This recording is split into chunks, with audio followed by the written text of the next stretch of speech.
සියලු සමීක්ෂණ වාර්තා නැවත නැවතත් තහවුරු කළ ශ්‍රී ලංකාවේ අංක 1 ප්‍රවෘත්ති විකාශය. පැත්ත ගියත් ඇත්ත කියන හිරු රාත්‍රී 9:55 ප්‍රධාන පුවත් විකාශය සමග මම ප්‍රමිත මහානායක. මම රුවනි කාකුමාර දාස මුලින්ම අවධානය දවසේ ප්‍රධාන පුවත් සිරස්තල වෙත.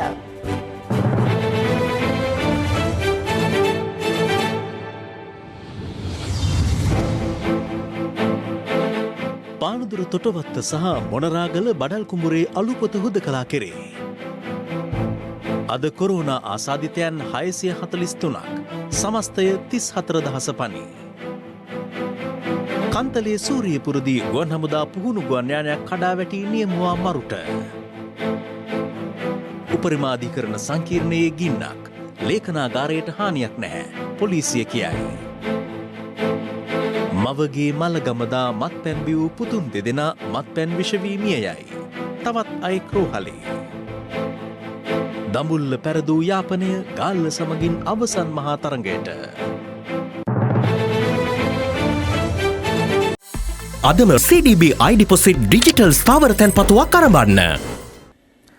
ශ්‍රී ලංකා ගුවන් හමුදාවට අයත් PT6 වර්ගයේ ගුවන් යානයක් කන්තලේ සූරියපුර ප්‍රදේශයේදී අනතුරකට ලක්වීමෙන් එය පැද වූ පුහුණු වන කැඩෙට් නිලධාරියෙකු ජීවිතක්ෂයට පත් වුණා. මෙම අනතුර සම්බන්ධයෙන් විශේෂ පරීක්ෂණයක් සිදු කිරීමට ගුවන් හමුදාපති එයා මාර්ෂල් සුදර්ශන පතිරණ මහතා විසින් විශේෂ කමිටුවක් පත් කරනු ලැබුවා. දවසේ පුවත ත්‍රිකුණාමලේ චීනවරාය ගුවන් හමුදා විද්‍යාපීඨයෙන් මෙම ගුවන් යානයේ ගුවන්ගත වී තිබුණේ අද දහවල් 1ට පමණ. ඒ පුහුණු ගුවන් සැසියක් සඳහායි. පුහුණු වන කැඩෙට් නිලධාරී ශාලින්ද අමරකෝන් මහතා විසින් මෙම සැහැල්ලු ගුවන් යානය පදවා තිබෙනවා. චීනයේ නිෂ්පාදිත PT6 වර්ගයේ මෙම ගුවන් යානය ශ්‍රී ලංකා ගුවන් හමුදාවේ නියමුවන් පුහුණු කිරීම සඳහා හඳුන්වා දී ඇත්තේ 2001 වර්ෂයේදී. ගුවන් හමුදාව සඳහන් කළේ යානය ගුවන්ගත වී මිනිත්තු 15කට පමණ පසුව කන්තලේ සූරියපුර ප්‍රදේශයට ඉහළින් පියාසර කරමින් තිබූ ගුවන් යානය සහ ගුවන් මැදිරිය අතර සියලු සම්බන්ධතා සම්පූර්ණයෙන් බිඳ වැටුණු බවයි. පසුව ගුවන් හමුදාව ඒ පිළිබඳ සොයා බලා ඇති අතර එහිදී අනාවරණ වී ඇත්තේ ගුවන්ගත වූ ස්ථානයේ සිට නාවික සැතපුම් 14ක් පමණ දුරින් කන්තලේ සූරියපුර ජනරංජන වැව ආසන්නයේදී යානය අනතුරට ලක්ව ඇති බවයි.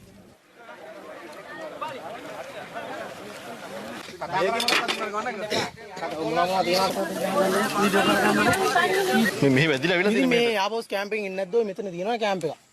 එයාලා කියන හරිය මේක අවසර අරගෙන ඉන්නේ වට එකක්ද? නෑ මෙතන හිට තියෙනවා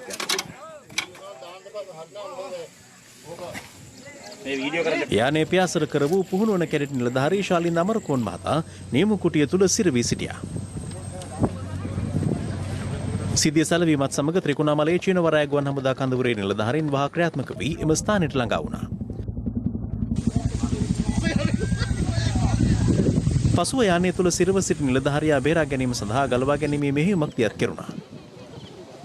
ඉඳන් සද්ද ඇහුණා මේකේ රේසර් සද්දයක්. අපි එන ටිකට මෙතන වැටිලා මේ. ඊට පස්සේ අපි බැලුවා මිනිස්සෙක් ඉන්නවා ඇතුලේ හිර වෙලා පුලෝගින් ගන්න කියලා පන තියෙනවා. හැමදේම දැනුම් දීලා කෝල් කරලා ආංගල පොලිසියට කතා කරලා සූරිපුට කතා කරලා වන් ඔන්ලයින් ගහලා ගෙන්න ගත්ත එකට. කැඩෙට් නිලධාරියා යානෙන් පිටතට ගත් පසු රැගෙන යාමට හෙලිකොප්ටර් යානයක්ද මෙම ස්ථානයට ළඟා වී තිබුණා.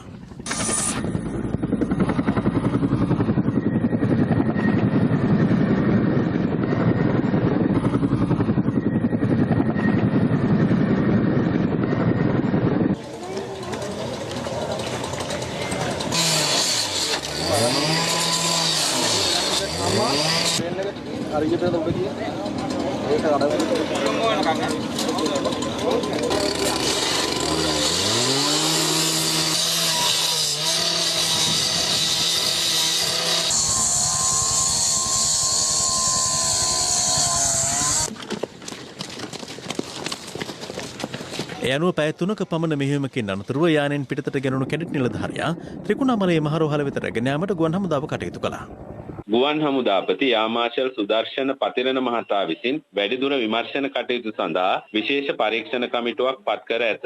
අනතුරට පත්වන යානයේ පුහුණු ගුවන් නියමුවෙක් වන කැඩෙට් නිලධාරී අමරකෝන් මෙම අනතුරෙන් ජීවිතක්ෂයට පත් වී ඇත. ඔහු කෑගලු මහා විද්‍යාලයේ ආදි සිසුවෙකු වන අතර 2019 වර්ෂයේ ජනවාරි මාසයේ පුහුණු ගුවන් නියමුවෙකු ලෙස ගුවන් හමුදාවට එක් විය. කෙසේ වෙතත් රෝහලට ඇතුළත් කරන විටත් කැඩෙට් නිලධාරියා ජීවිතක්ෂයට පත්ව සිටි බව ත්‍රිකුණාමලයේ මහ රෝහලේ අධ්‍යක්ෂ වෛද්‍ය ජගත් චන්ද්‍රරත්න මහතා සඳහන් කළා. මෙම ගුවන් අනතුරෙන් මියගිය පුහුණු වන කැඩෙට් නිලධාරී ශාලින් අමරකෝන් මහතා රුවන්වැල්ල මාපිටිගම ප්‍රදේශයේ පදිංචිකරුවෙක්. කෑගල්ල මහ විද්‍යාලයේ ආදි ශිෂ්‍යයෙකු වන ඔහු ශ්‍රී ලංකා ගුවන් හමුදාවට පුහුණු වන කැඩෙට් නිලධාරියෙකු ලෙස එක්ව ඇත්තේ 2019 වර්ෂයේදී. 23 හැවිරිදි ශාලිතගේ හදිසි වියෝව සැලවීමත් සමග ඔහුගේ ඥාතීන් දැඩි කම්පාවට පත්ව සිටියා. මේ අතර අනතුරටපත් PT6 ගුවන් යානයේ නියමුවා මුදා ගැනීමේ මෙහෙයුමට රැගෙන ගුවන් හමුදාවට අයත් ගිනිනීමේ රථයක්ද මෙලෙස අනතුරටපත්ව තිබුණා. දවසේ පුවත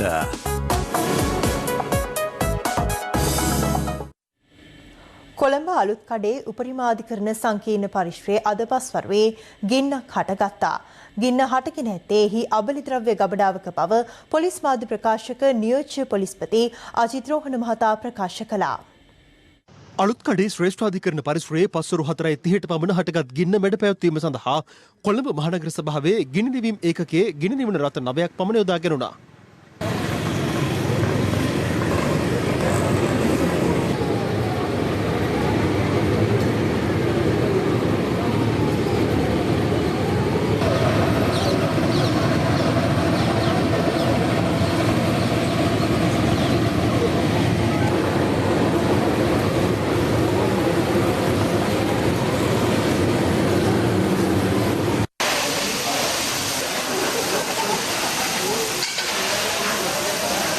ගින්න පාලනය කිරීම සඳහා යුද හමුදාව සහ පොලිසියද එහි පැමිණ සිටියා. කෙටි කාලයක් තුළ ඒ පාලනය කිරීමට ඔවුන්ට හැකි වුණා. උපරිමාධිකරණ සංකීර්ණය වෙත පැමිණි අගවිනිසුරුවරයා සහ නීතිපතිවරයා ඇතුළු ඉහළ නිලධාරීන් පිරිසක් සිදු වූ හානිය නිරීක්ෂණය කළා. නෑ නෑ ඇත්තටම උදව් කරන්න ඕනේ මහතුරුන්ගේ රාජකාරියේ අපි දන්නවනේ.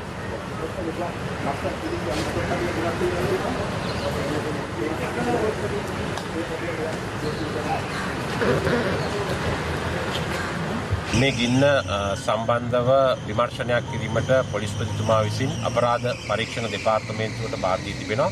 දැනට අපරාධ පරීක්ෂණ දෙපාර්තමේන්තුව මේ සම්බන්ධව කණ්ඩායම් 3ක් යොදලා විමර්ශනයක් ආරම්භ කරලා තියෙනවා. මේ විමර්ශනයේදී අපි බලාපොරොත්තු වෙනවා රජයේ රස පරීක්ෂකවරයාගේ ඒ වගේම ඉලෙක්ට්‍රික් ඉංජිනේරුවරයෙක්ගේ සහ මෙම ගින්නක් ඇතිවීම සම්බන්ධව විශේෂඥ මත පළ කරන්න පුළුවන් සියලුම විශේෂඥයින් මේ ස්ථානයට ගෙන්වලා මේ සම්බන්ධව විශේෂඥ මතයක් ලබා ගැනීමට. නමුත් මේ ගින්නෙන් කිසිම ආකාරයක ශ්‍රේෂ්ඨාධිකරණයේ ලේඛනාගාරයකට එහෙම නැත්නම් නඩු ගොනුවකට ලිපි ද්‍රව්‍යයකට හානියක් වෙලා නැහැ. දැනට යම් කිසි ආකාරයක සුළු දුමාරයක් තිබුණා. ඒ දුමාරය ඉවත් කිරීමට කටයුතු කරමින් පවතිනවා. ඒ කටයුතු අවසන් වුණොත් අග්‍රවිනිශ්චකාරතුමාට ඒ ගැන දැනුම් දීලා එතුමාගේ නියමයේ පරිදි හෙට සිට වත් ශ්‍රේෂ්ඨාධිකරණයේ සහ අභ්‍යාචනාධිකරණයේ කටයුතු සුපුරුදු පරිදි ආරම්භ කිරීමට හැකියාවක් තිබෙනවා. සාමාන්‍ය පරිදි අමාත්‍යාංශයේත් අධිකරණයේත් කටයුතු පවත්වාගෙන යන්නට හැකියාව තියෙනවා. ශ්‍රේෂ්ඨාධිකරණයේ හෝ වෙන අනිකුත් දේපළ වලට මේකින් නිසා හානියක් වෙලා නැහැ.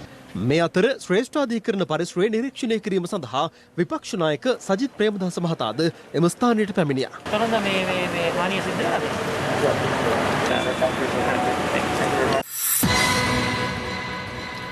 සිය මවගේ අවමගුලට සහභාගී වී මත්පැන් පානය කිරීමෙන් පසු ඇති වූ ආසාත්මිකතාවක් හේතුවෙන් එකම පවුලේ සහෝදරීන් දෙදෙනෙකු අද ජීවිතක්ෂයට පත් වුණා.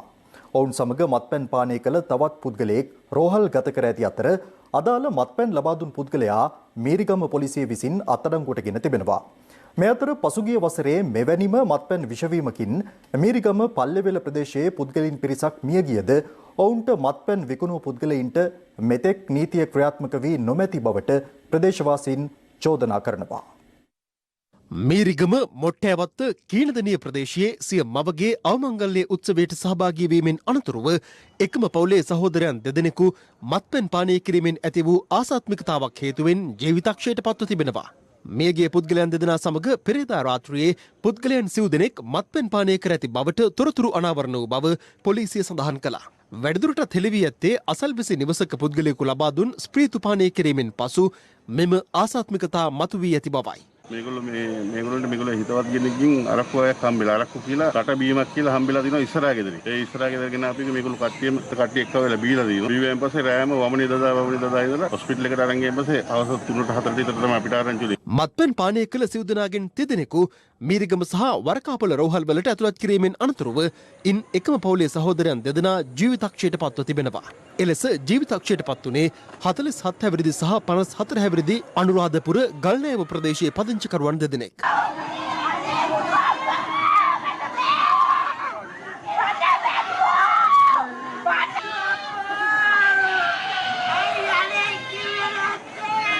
මේ මත්පැන් කවුන්ටර් ලබා දී ඇත්තේ පුද්ගලික සමාගමකට අයිති කන්ටේනර් රථයක් වරාය තුල පදවන පුද්ගලයෙකු බවටයි අනාවරණය වී තිබෙන්නේ. මීරිගම පොලිසිය විමර්ශනයක් ආරම්භ කර තිබෙනවා. මේ මත්පැන් හු රැගෙන ආකාරය කුමන ස්ථානයක සිට රැගෙන ආවාද මෙහි අඩංගු ද්‍රව්‍ය පිළිබඳවත් විමර්ශනය කිරීමට බලාපොරොත්තු වෙනවා. සිද්ධිය සම්බන්ධයෙන් ස්ථානීය පරීක්ෂණය සිදු කිරීම සඳහා අත්තනගල්ල වැඩබලන මහේස්ත්‍රාත් සිතාරා මීමන මහත්මිය එම ස්ථානයට පැමිණියා. විශේෂයෙන්ම මීට පෙර අවස්ථාවකදී මෙම ප්‍රදේශ ආශ්‍රිතවම මත්පැන් පානය කිරීමක් නිසා පුද්ගලයන් 6 දෙනෙකුට ආසන සංඛ්‍යාවක් මිය ගියා. විවිධ ප්‍රදේශවලින් රැගෙන එන ස්ප්‍රීතු ආදිය පානය කිරීම නිසා ලංකාවේ එවැනි මත්පැන් විසවීමෙන් මරණ සිදුවීමේ ප්‍රවණතාවයක් දක්නට ලැබෙනවා. මේ ගැන විමර්ශන ආරම්භ කරනවා. අපි විශේෂයෙන්ම ඉල්ලා සිටිනවා මත්පැන් පානය කරන ජනතාවගෙන් මෙවැනි ආකාරයට ක්‍රියා කිරීමෙන් වළකින ලෙසට. මේ අතර මීරිගම පල්ලේවල ප්‍රදේශයේ පවත්වාගෙන ගිය මත්පැන් නිෂ්පාදනාගාරයේ මත්පැන් පානය කළ පුද්ගලයන් පිරිසක් පසුගිය වසරේ ජීවිතක්ෂයට පත්ව තිබුණේද ආසාත්මිකතා ඇතිවීම හේතුවෙන්. එලෙස මියගිය ඇතැම් පිරිසකගේ සිරුරු විවිධ ස්ථානවල තිබී හමු වුණේ හදිසියේ ඇති වූ ආසාත්මිකතා සමග ඔවුන් මිය යාම හේතුවෙන්. එම සිද්ධියෙන් වසරකටත් වැඩි කාලයක් ඉක්ම ගොස් තිබුණද අදාළ මත්පැන් නිෂ්පාදනය කළ පුද්ගලයන්ට මෙතෙක් නීතිය ක්‍රියාත්මක වී නොමැති බවට ප්‍රදේශවාසීන් චෝදනා කරනවා. එම මත්පැන් පානය කර අතුරු ආබාධ සහිතව දිවි බේරාගත් පිරිස් අදටත් සිය ජීවිකාව පවා කරගත නොහැකි තරමට අසරණ වී සිටිනවා. අපිව පේනවද? අපිව පේනවද? යන්තම් මේ කළු පාට තමයි ඉතින්. මොකද උනේ ඇස් දෙකට? අර අරක්කු බීලා ඒකට තමයි ඉතින් ඇස් දෙක පේන්නේ නැහැ තාම. රුපියල් 100ක තමයි බීවේ. ඊට පස්සේ 100 එනකොට දවස් 4-5ක් ගිහින් කොළඹදී ඉංග්‍රීසි ඩොක්ටර්ලා කියන්නේ 7-5ක්වත් තීරම් ගන්න එපා තේරුමක් නැහැ කියලා. ඉතින් කරපු මිනිස්සුන්ට දඬුවමකුත් නැහැ. 16 දෙනෙක් මැරුණා මේ. කොටදෙනියා පොලිසිය අපි ඇන්ටි 18ක් දැම්මා. මේ වෙනකන් තාම පොලිසියෙන් ආවේ නැහැ ගෙදරට ඇන්ටියට. මොනවා හරි කනවා කුරුම්බ බෑවක් කාලා රොටියක් පුච්චන් කාලා. ඉතින් රජයෙන් දෙන්න බෑ අපි කරපු වැරදි වලට. රජයේ මිනිස්සු පලිය. COVID-19 ආසාදිතයන් 643 දෙනෙකු අද දිනේ වාර්තා වී තිබෙනවා. ඒ සමග මෙරටින් වාර්තා වන සමස්ත ආසාදිතයන් සංඛ්‍යාව 34000 සීමාව ඉක්මවා ගියා.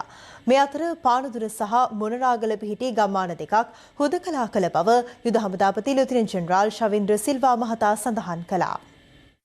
COVID-19 රෝගීන් වාර්තාවීමත් සමග පානදුර තොටවත්ත ගම්මානයේ සහ මොනරාගල බඩල්කුඹුර අලුපොත ගම්මාන හුදකලා කර තිබෙනවා. මේ අතර අද දිනේ හඳුනාගත් නව COVID-19 ආසාදිතයන් 643 දෙනාගෙන් 68 දෙනෙක් බන්ධනාගාරවලින් වාර්තා වූ ආසාදිතයින්. ඒ සමග මෙරට සමස්ත ආසාදිතයන් සංඛ්‍යාව 34121ක් දක්වා ඉහළ ගියා.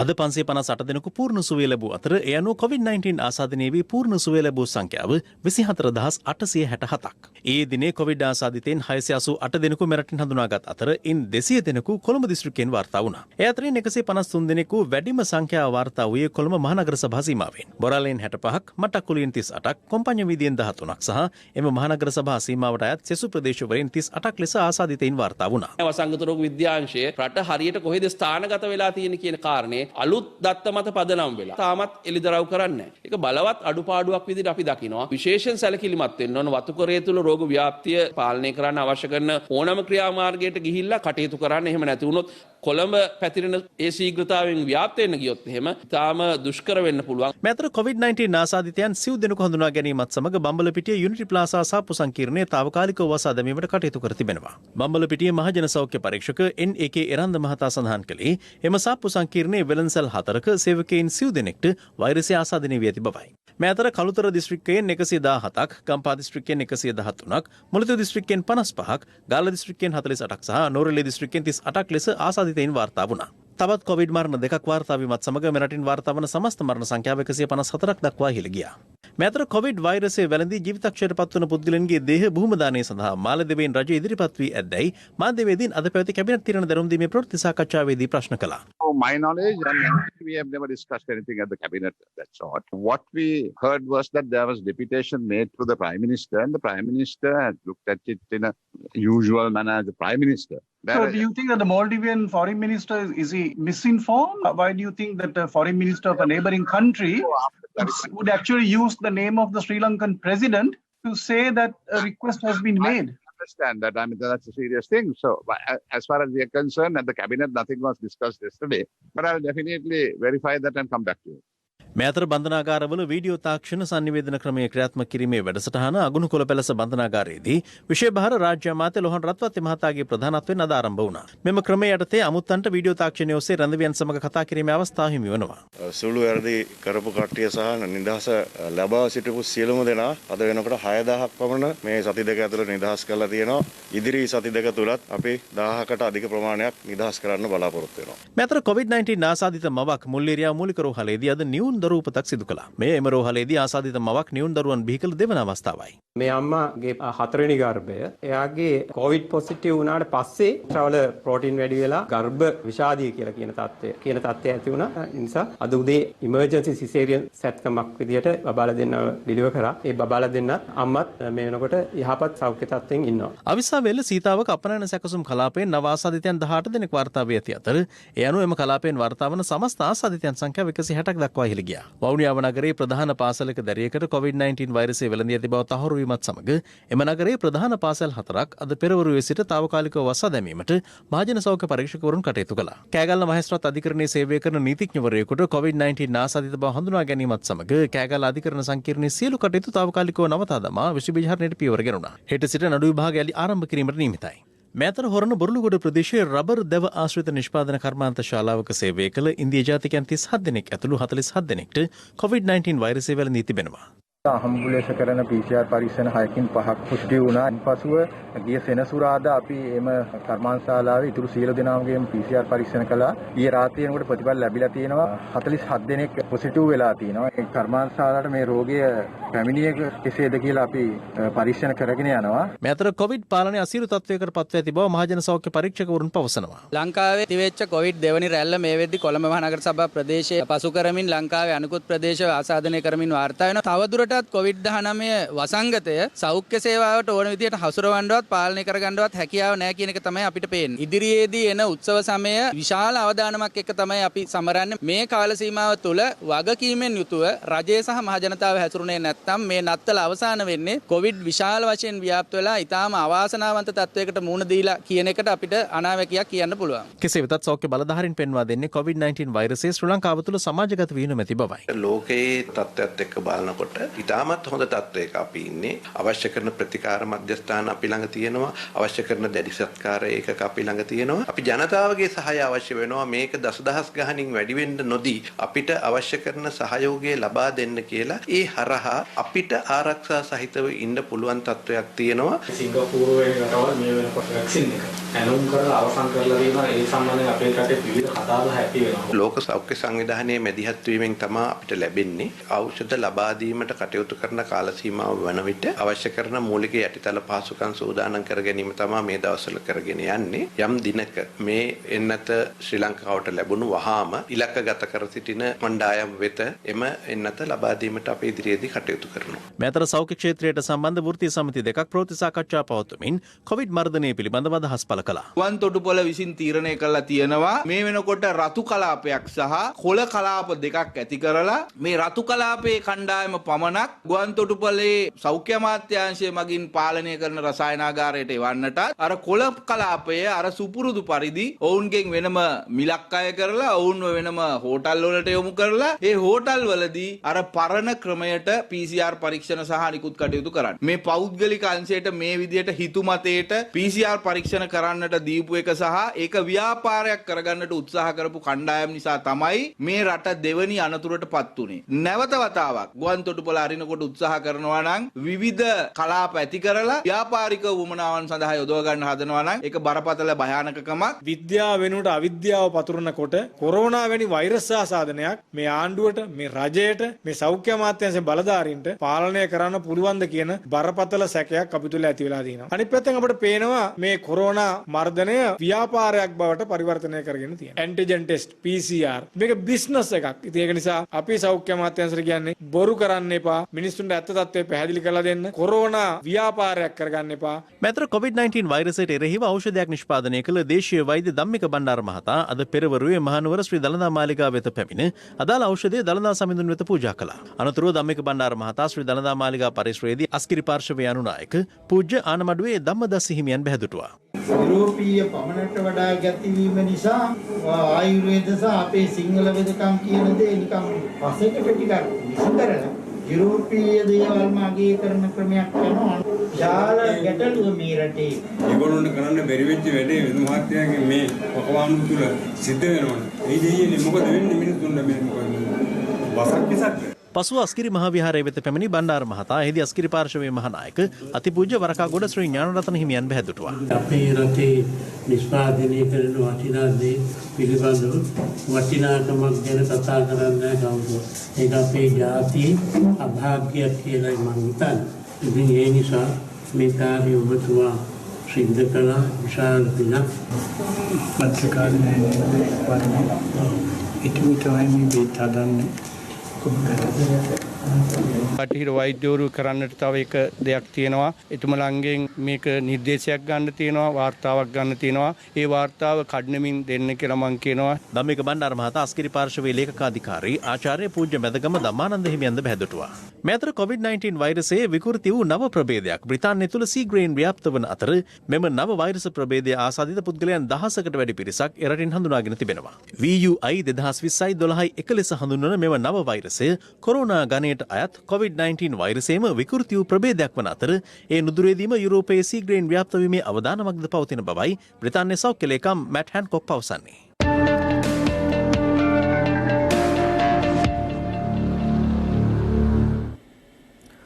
සුළං සූර්ය තාපය සහ ස්වාභාවික වායු වැනි පුනර්ජනනීය බලශක්ති ප්‍රභවයන් විදුලි බල පද්ධතියට කඩිනමින් එක්කර ගැනීමට ඇති හැකියාව ජනාධිපති ගෝඨාභය රාජපක්ෂ මහතාගේ විමර්ශනයට ලක් වුණා. ඒ අද පෙරවරුවේ ජනාධිපති කාර්යාලයේ පැවති සාකච්ඡාවේදී. සෞභාග්‍ය දැක්ම ප්‍රතිපත්ති ප්‍රකාශයට අනුව 2030 වන විට සමස්ත විදුලි අවශ්‍යතාවයෙන් 70%ක් පුනර්ජනනීය බලශක්ති ප්‍රභවයන්ගෙන් සපුරා ගැනීම රජයේ අපේක්ෂාවයි. අද පෙරවරුවේ ජනාධිපති කාර්යාලයේ පැවති විදුලි උත්පාදනය පිළිබඳ සාකච්ඡාවේදී ජනාධිපතිවරයා සඳහන් කළේ පුනර්ජනනීය බලශක්ති උත්පාදනයේ කෙටි කාලීන ඉලක්ක ඇතිව ක්‍රමානුකූලව සහ කඩිනමින් සිදු කළ යුතු බවයි. සමෘද්ධි පවුල් ලක්ෂයක් හඳුනාගෙන නිවාස වහල මත සූර්යකෝෂ ඉදිකර ඔවුන්ට ආදායමක් හිමිවනසේ එක් ව්‍යාපෘතියක් ක්‍රියාවට නැංවෙන අතර ඒ සඳහා නිවසකට වැය වන රුපියල් ලක්ෂ 8ක මුදල රජයෙන් දැරිය යුතු බව ජනාධිපතිවරයා මෙහිදී සඳහන් කළා. ලෝකේ ට්‍රෙන්ඩ් එක තියෙන රිනියුවබල් එනර්ජි වලට යන්න ඒ ට්‍රෙන්ඩ් එකත් එක්ක අපි යන්න ඕන. උලංගයි, අවුවයි, ජලයයි තියෙන්නේ. ඒකට අපි කන්සන්ට්‍රේට් කරන්න ඕනේ. ඒකනේ අපි 70%ක් කියලා කියන්නේ. එහෙම නැත්නම් කවදා හරි 100%ක් හරි යන්න පුළුවන් නම් එතනට යන්න ඕන. මේ ටාගට් එක තියෙන්නේ අපිව පුෂ් කරන්න. මම කියන්නේ අවංකව වැඩේ කරන්න. පරක් වෙන්න දෙන්න එපා රට වෙනුවෙන්. රජයේ සතු වගකීම වන්නේ රටේ ජනතාවගේ මානව අයිතිවාසිකම් උල්ලංඝනය කිරීම නොව ඒවා ආරක්ෂා කිරීම බව විපක්ෂ නායක සජිත් ප්‍රේමදාස මහතා පවසනවා. සමගි ජනබලවේගයේ කඩවතදී සංවිධානය කර තිබූ විරෝධතාවයකදී විපක්ෂ නායකවරයා මේ බව සඳහන් කළා. පසුගියදා මහර බන්ධනාගාරය තුළ ඇති වූ කලහකාරී සිදුවීම පිළිබඳව සහ රජය විසින් මේ වන විට ක්‍රියාත්මක කර ඇති මර්ධනයට විරෝධය පළ කරමින් සමගි ජනබලවේගයේ කඩවත නගරයේදී අද නිහඬ විරෝධතාවක් සංවිධානය කර තිබුණා. රැස්වීම් පැවැත්වීමෙන් වළකින්න ඔන්ලයින් මාර්ගයෙන් අවශ්‍ය භාණ්ඩ නිවසටම ගෙන්වා ගන්න මහජනතාව එක්රොත් කරමින් පවත්වන රැස්වීම් වලින් වළකින්න සුබපැතීම් සහ ආචාර කිරීමේදී සමාජ ද්‍රෂ්ට භාවය රැකගන්න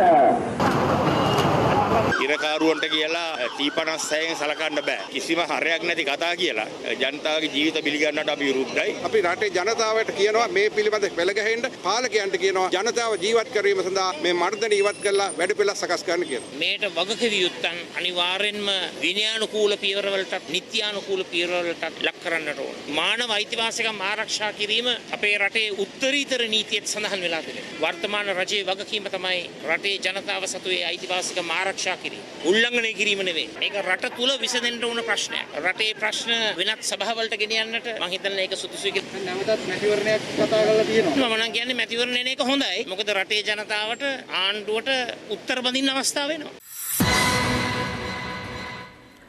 ජනබලය මර්ධනය කිරීම සඳහා යහපාලන රජය විසින් අධිකරණයට බලපෑම් කර සිරගත කළ පුද්ගලයින්ට සාධාරණයක් ඉටු විය යුතු බව පාර්ලිමේන්තු මන්ත්‍රී සහන් ප්‍රදීප විතාන මහතා පවසනවා.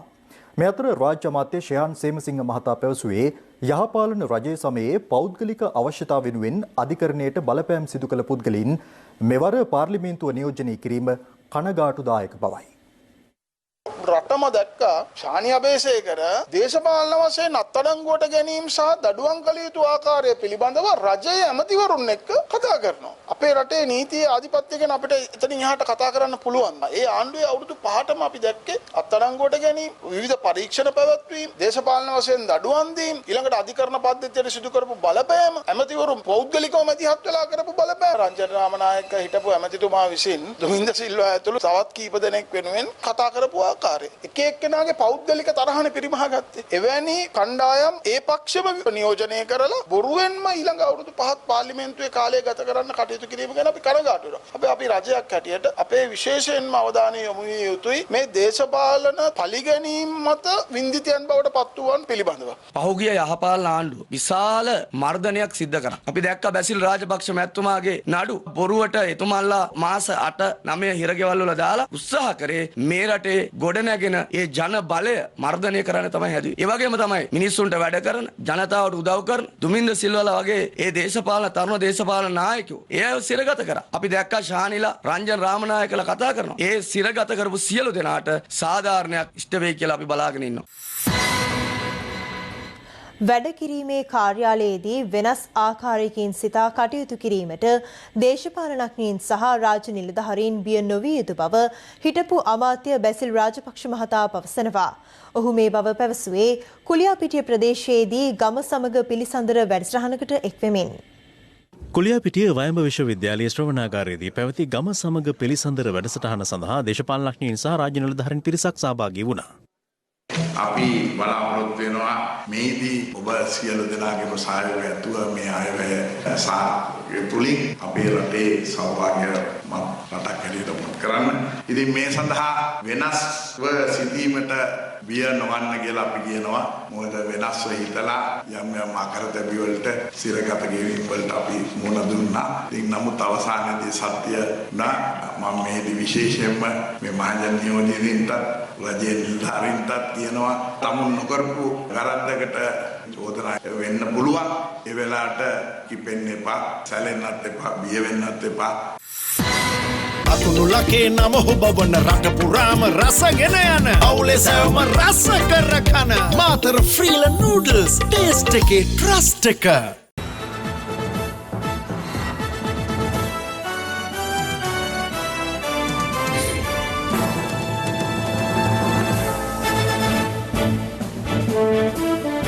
දේශීය නිෂ්පාදකයින් දිරිගැන්වීම සඳහා මේඩ් ඉන් ශ්‍රී ලංකා නමින් නව සන්නාමයක් එළිදක්වා තිබෙනවා.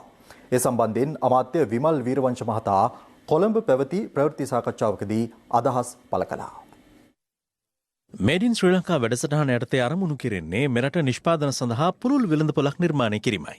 මේ මේඩ් ඉන් ශ්‍රී ලංකා කියන සන්නාමය විශේෂයෙන්ම අපේ රටේ දේශීය අමුද්‍රව්‍ය යොදාගෙන 100%ක්ම දේශීය නිෂ්පාදනයක් කියලා සලකන්න පුළුවන්. ඒකට මේඩ් ඉන් ශ්‍රී ලංකා කියන සන්නාමය එක වර්ණයකිනුත් සමහර විට 70%ක අගය එකතු කිරීමක් තියෙන නිෂ්පාදනයේට තවත් වෙනත් වර්ණයකිනුත් ඒ වගේම 50% හෝ ඊට අඩු අගය එකතු කිරීමක් තියෙන නිෂ්පාදනයකට තවත් වර්ණයකිනුත් මේ මේඩ් ඉන් ශ්‍රී ලංකා කියන සන්නාමය ලබා දෙන්න අපි බලාපොරොත්තු වෙනවා. රාජ්‍ය අමාත්‍ය විදුර වික්‍රමනායක මහතා අම්පාර සහ මඩකලපුව දිස්ත්‍රික්කයන්හි පුරාවිද්‍යාත්මක ස්ථාන කිහිපයක අද පස්වරුවේ නිරීක්ෂණයක නිරත වුණා.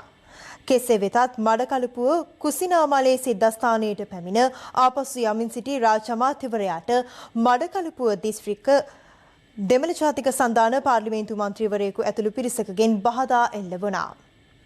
මඩකලපු කුසිනාමලේ සිද්ධාස්ථානයට පැමිණ ආපසු යමින් සිටි රාජ්‍ය අමාත්‍ය විදුර වික්‍රමනායක මහතාට මඩකලපුව දිස්ත්‍රික් දෙමළ ජාතික සන්ධාන පාර්ලිමේන්තු මන්ත්‍රී ශානක්‍ය රාසමාණික්කම් මහතා ඇතුළු ආධාරකරුවන් පිරිසකගෙන් බාධා එල්ල වූයේ සිද්ධාස්ථානයට පිවිසෙන මාර්ගයේදී.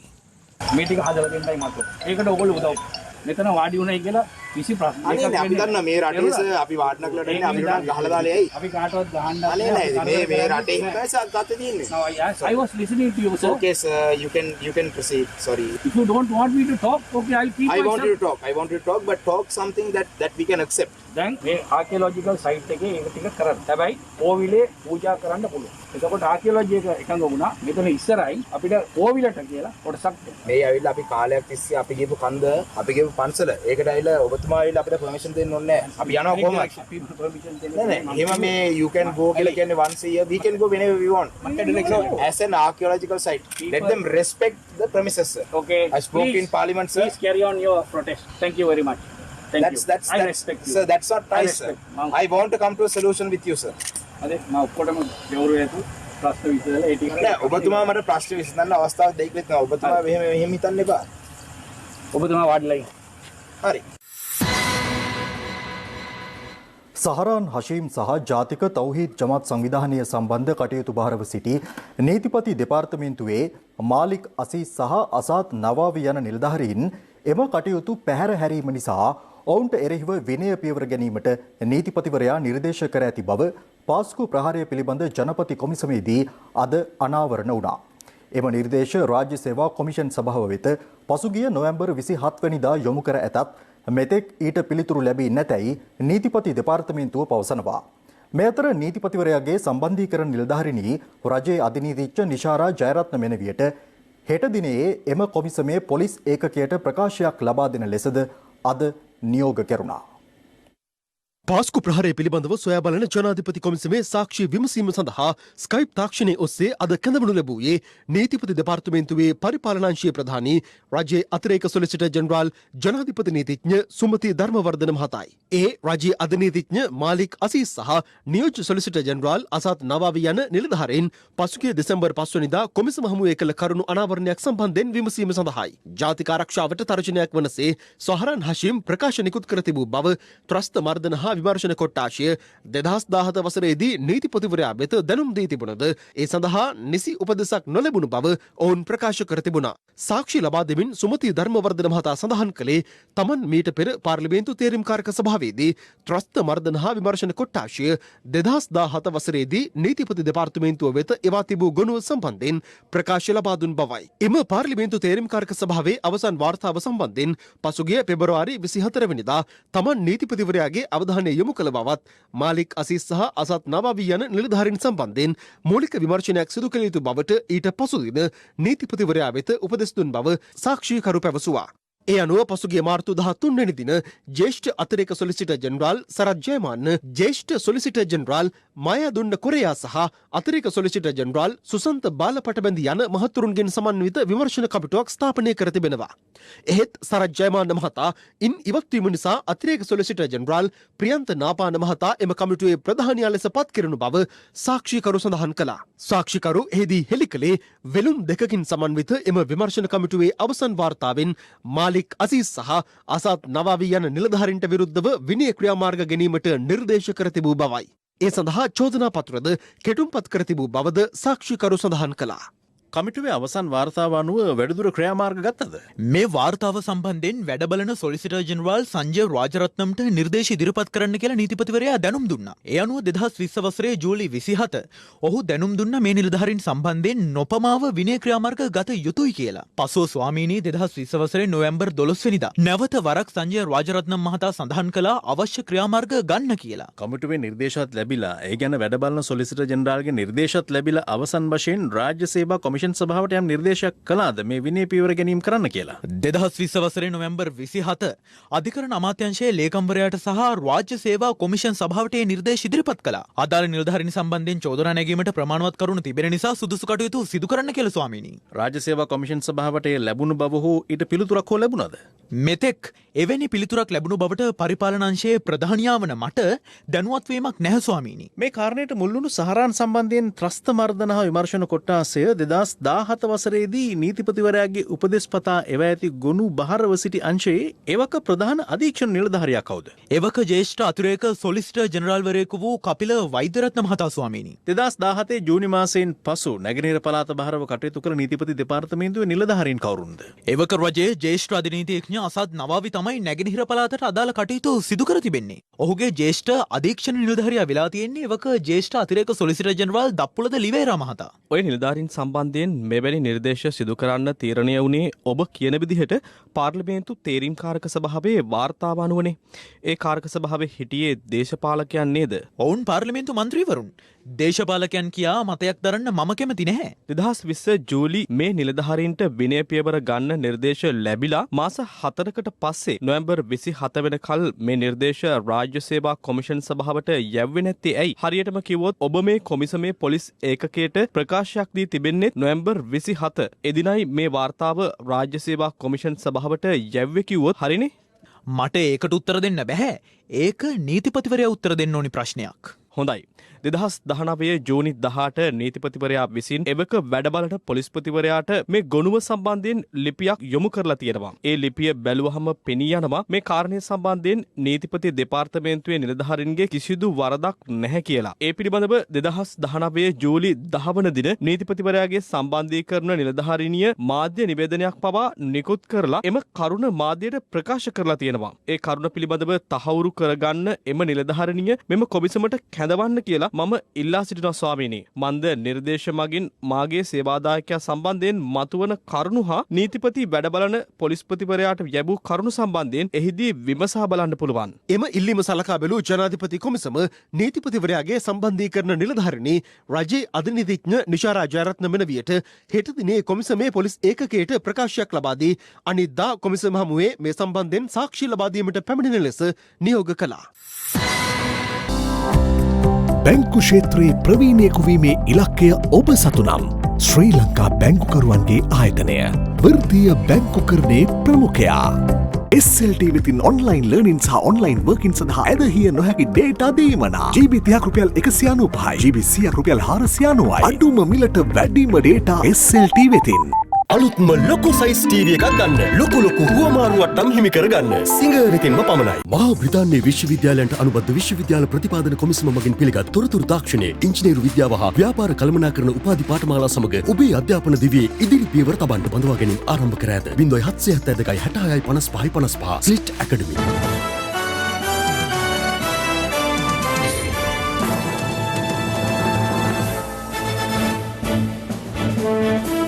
දැන් රටවටා හිරෝ. රටවටා හිරෝ. සිංහලේ සංවිධානයේ මහලේකම් පූජ්‍ය මැඩිල්ලේ පඤ්ඤාලෝක හිමියන් ශාසන දිවියට ඇතුළු වී වසර 25ක් සැපරීම නිමිත්තෙන් සෙත් පිරිත් දේශනාවක් සහ ගිලන්පස දානමය පුණ්‍ය කර්මයක් එය පසරුවේ මිරිහාන සමාධි විහාරස්ථානයේදී පැවැත්වුණා. COVID-19 ව්‍යාප්තියත් සමග දුෂ්කරතා රැසකට මුහුණ පා සිටින අපේම ජනතාවගේ සුව සහනය වෙනුවෙන් ක්‍රියාත්මක රට වෙනුවෙන් හිරු සහන යාත්‍රා ක්‍රියාන්විත යටතේ ශ්‍රී ලංකා රතු කුරුස සමාජය හා එක්ව කැලණිය සෞඛ්‍ය වෛද්‍ය නිලධාරී කාර්යාලයේ වෙත මුව ආවරණ සහ ආරක්ෂිත ඇඳුම් කට්ටල බෙදා දීමක්ද සිදු වුණා. යාපනයේදී පොලිස් අර නොතකා ධාවනය කරමින් තිබූ නීති විරෝධී ලෙස වැලි ප්‍රවාහනය කළ ට්‍රැක්ටර් රථයක් පසුපස පොලිසිය හඹා යන දර්ශන පෙළක් සමාජ මාධ්‍යයේ හුවමාරු වන අතර එම ට්‍රැක්ටර් රථය මාර්ගයෙන් ඉවතට පැන අනතුරට ලක්වන ආකාරයයි මේ. රටවටා හිරෝ.